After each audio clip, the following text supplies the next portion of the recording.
Selamat pagi para sedulur YouTube, ketemu lagi dengan saya Agung Wijanarko. Oke para sedulur, langsung aja di pagi hari ini saya akan berikan informasi seputaran dunia sepak bola, informasi terbaru tentang dunia sepak bola.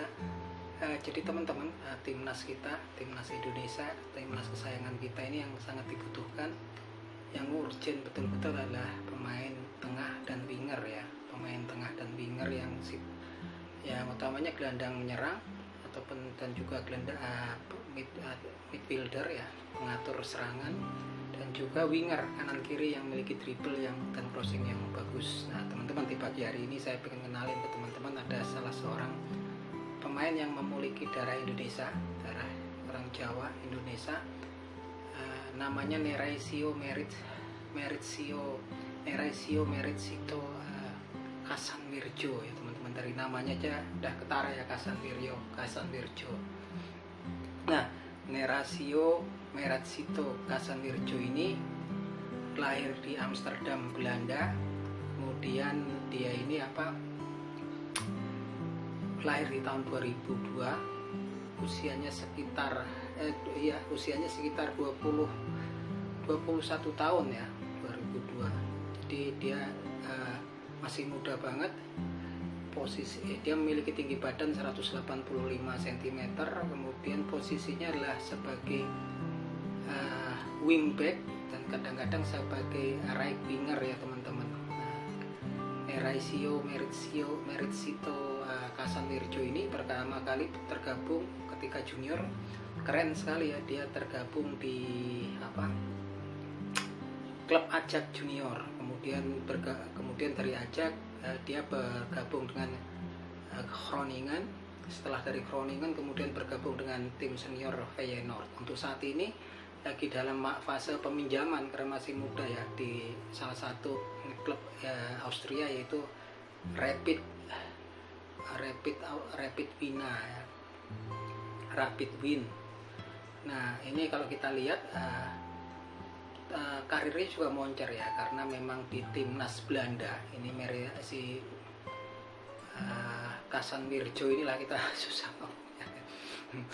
Kasanwirjo ini dia tergabung di timnas Belanda junior ya, untuk U15, U16, U17 sampai U21, U20 sama U21.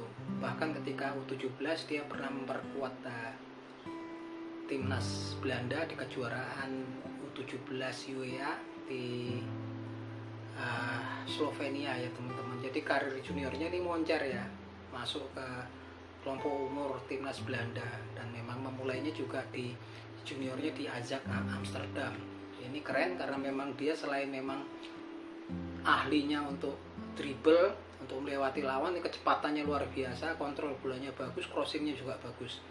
Ini perannya sangat penting karena dia selain menjadi fullback, wingback ya, memang mempunyai fisik yang kuat ya kalau wingback, karena dia harus maju untuk menambal jadi winger, nanti mundur lagi menjadi fullback kanan ya. Ini kalau pemain-pemain seperti ini memang dibutuhkan fisik yang sangat kuat. Nah Kasanwirjo ini kalau kita lihat posturnya dia ada keturunan Afrika ya, selain Jawa, berkulit hitam, orang Afrika ini, tapi dia ada darah Jawanya ternyata, dan dia itu sebetulnya orang tuanya dari Suriname teman-teman. Artinya memang kemungkinan besar Kasanwirjo ini memang dikatakan mengalir darah Jawa sama Afrika ya. Seperti yang kita tahu kalau penduduk Suriname ini kan multirasial ya, multiras. Di sana ada suku Jawa, suku Afrika, orang India, campur semua sama orang asli di sana ya. Neraisio Meritsio Kasanwirjo. Kalau nama-namanya mirip kayak ada nama orang Indian gitu teman-teman. Nah ini kalau kita lihat ya, dia agak berbeda ini sama fullback yang ada saat ini ya. Fullback yang ada saat ini kan sifatnya fullback ya, kayak kalau di kiri kanan kan ada Sandy Walsh gitu kan, terus beberapa pemain Indonesia yang memang berposisi di fullback kanan. Tapi kalau ini keren ini teman-teman, si Kasanwirjo ini posturnya juga mendukung untuk pemain-pemain kelas Eropa.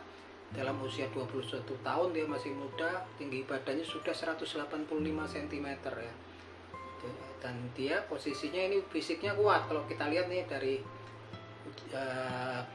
game-game yang dia mainkan bersama FC Groningen, Feyenoord, dia ini rajin ya, pemainnya naik turun, artinya memang jantung parunya kuat ini. Dia wingback ya, maju sebagai winger kemudian mundur lagi sebagai fullback ya.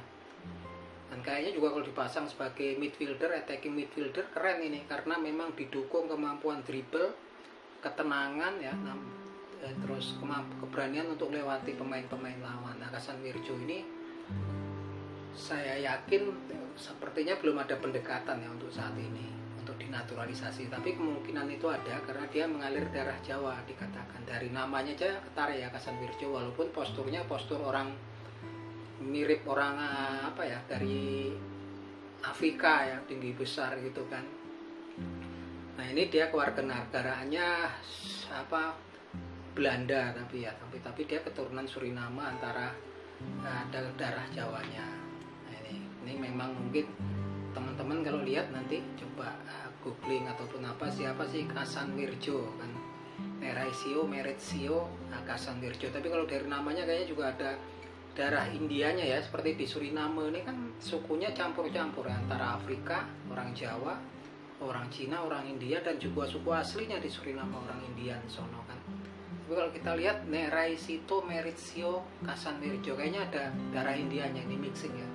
Biasanya yang darah-darah silangan gitu memang sepertinya memiliki fisik yang kuat ya, ada darah dari Afrikanya segala. Seperti kita lihat kalau pemain dia apa, South Amerika Selatan ini kan memang kayak Brazil, pemainnya udah pemain blasteran semua itu ya, antara orang Portugis kulit putih dengan orang kulit hitam yang dari Angola dulunya kan, zaman dulu kan perbudakan ya. Makanya suku bangsanya kan dinamain mulatto ya, antara kulit hitam sama kulit putih udah campur aduk gitu kan, seperti Neymar gitu kan, anaknya itu campur karena dulu pasangannya mixingnya sama orang kulit putih dan berdarah Portugis. Jadi kalau di Brazil kan sebagian kan nggak, kulit hitamnya nggak mirip sama orang Afrika ya. Kalau kita lihat dulu ada Ronaldo, kemudian Cafu gitu kan, dia terus mirip-mirip antara kulit putih mixing ya, suku bangsanya mulatto. Nah ini sangat penting sekali ya, karena ini berbeda dia. Jadi dia bisa dipasang sebagai winger kanan ini. Nah itu teman-teman informasi dari saya, dan walaupun dia pernah memperkuat timnas Belanda di U15, U16, U17 sampai U21, tampaknya juga sampai saat ini kan belum ada tanda-tanda untuk bisa dipanggil ke timnas Belanda, dan ini peluang ya teman-teman, karena pastinya juga Suriname juga mencari pemain-pemain yang bisa dinaturalisasi dari Belanda. Begitupun juga Indonesia kayaknya harusnya melihat peluang ini ya, karena dia memiliki darah orang Jawa ini, dan ini sangat penting karena yang dibutuhkan saat ini ya, kalau pikir saya ya, untuk mengimbangi tim-tim raksasa Asia kayak Jepang, Korea adalah yang memang memiliki kemampuan dribble. Seperti kalau kita lihat sekarang timnas Jepang tuh mantap-mantap dribblenya ya, nggak cuman kolektif main tim, tapi mereka kayaknya sudah mempelajari mirip pemain-pemainnya itu, winger, attacking midfieldernya itu udah sekelas pemain-pemain bergaya samba dari Amerika Selatan. Oke gitu teman-teman, jangan lupa subscribe sama press bell-nya agar kalau nanti saya bikin konten lagi teman-teman bisa dapat notifikasi. Semoga bermanfaat teman-teman, bisa menjadi penghibur para supporter penghobi sepak bola di seluruh Indonesia. Akhir kata, salam seduluran dari saya, Agung Wijanarko dari Yogyakarta. Yuk, motor